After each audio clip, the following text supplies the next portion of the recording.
Hello.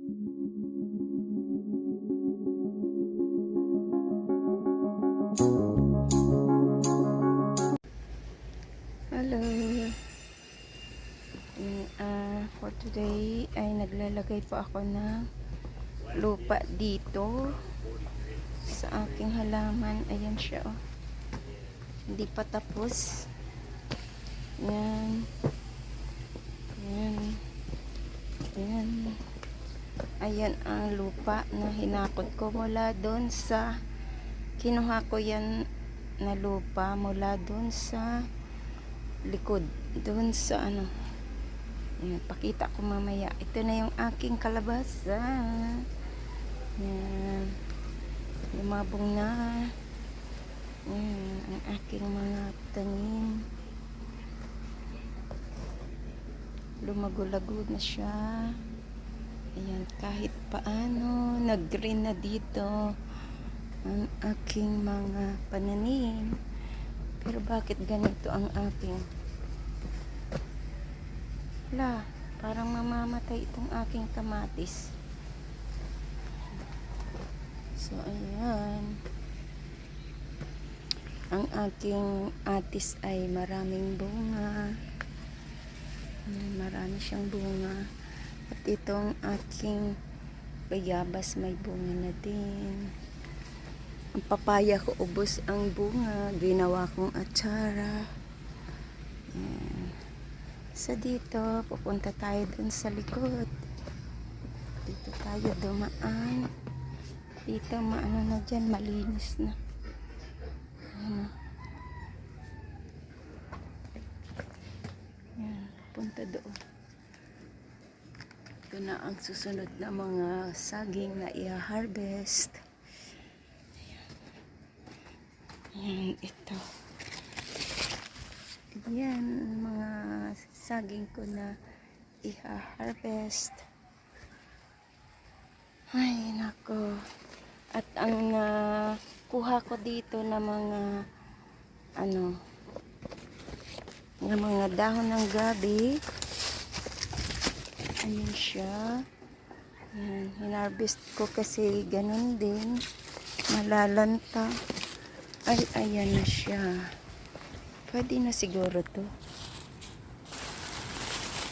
Mamaya kuhanin ko na to. Baka kasi ulanan.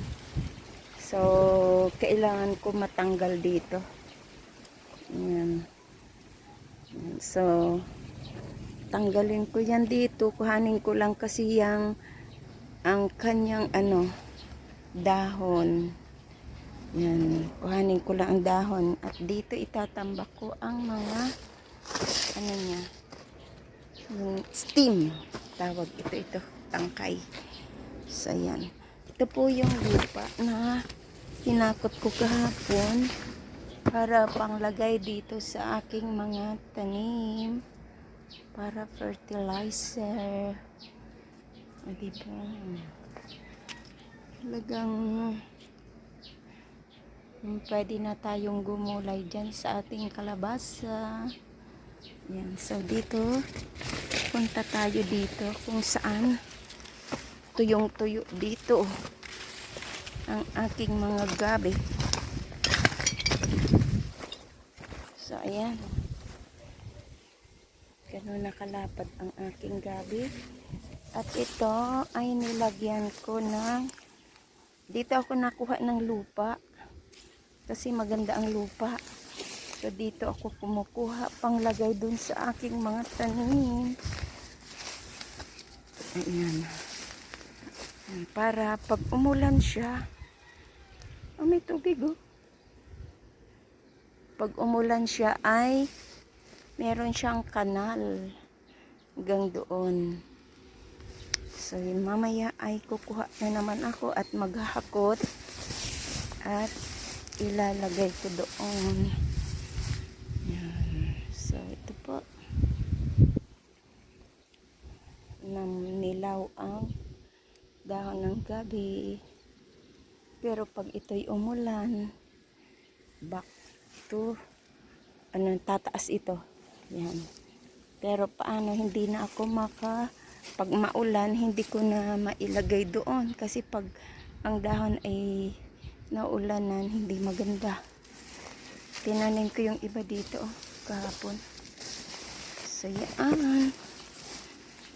Maghakot na naman ako ng ano. Hanggang dito, lalagyan ko yan dito, kanal. Yan. Hanggang doon, para meron siyang kanal. At yung makuha ko ditong lupa, ito, fertilizer siya. Yan, fertilizer. Maganda ang lupa dito, mataba. Ayan. Madali lang, kailan lang 2 weeks ago ko ito na-replant, pero ayan na siya. Lumago na. Ito yung aking saba itong saging. Yan. So, yan. Pag may itananim ka talaga, may aanihin ka, diba? Yan. So, ayan, for today, kukuhanin ko muna yung ano, kailangan matanggal ito dito, ang dahon. So, kukuha ako ng malalagyan para makuha natin itong dahon, baka umulan. Kasi, ayan oh, parang uulan na. So, ayan po ang ating mga gabi na dry. So, ilagay natin dito sa ating basket.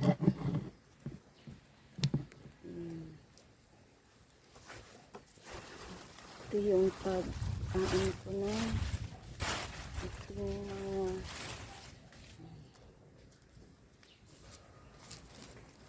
kailangan ito ay matanggal ang mga ano. At saka kailangan malinis talaga yan.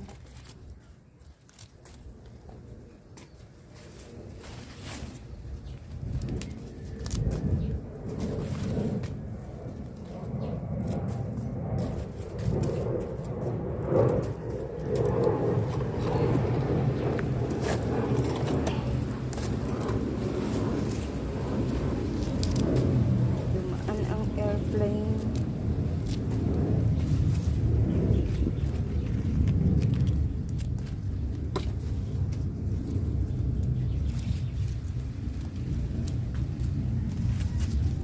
Kailangan hindi siya maulanan eh.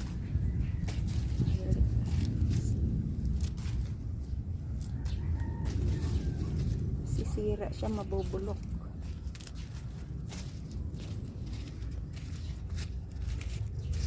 Pag ano naman, sobrang ano ng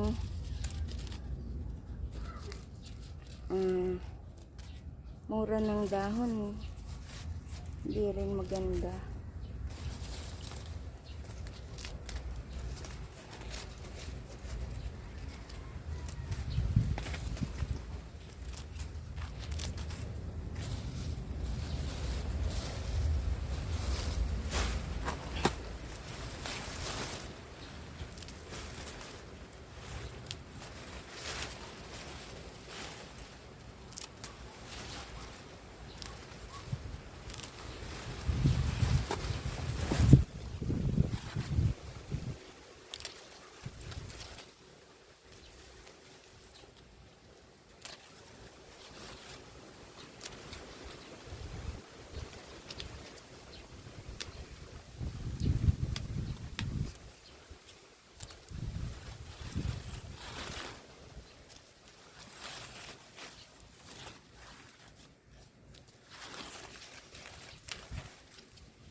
pag ganito, tanggalin ko po to.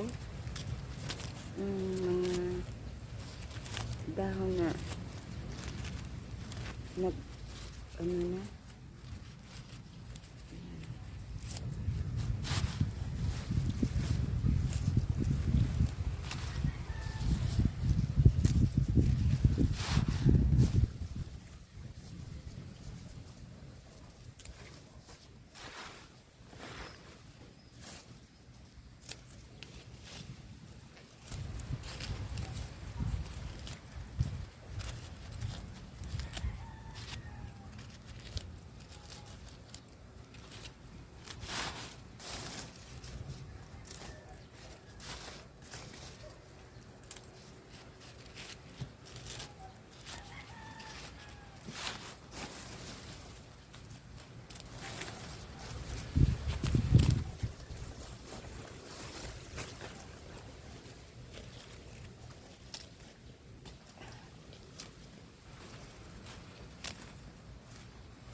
So, ayan na po ang dahon. Hindi pa tapos.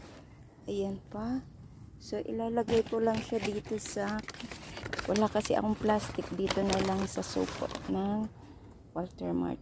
So, ayan na. Napuno ko na isang supot at ito pa. Ayan. Salamat po sa inyong lahat. At this is Laurie's Garden. Thank you and mega love shoutout sa inyong lahat. Bye!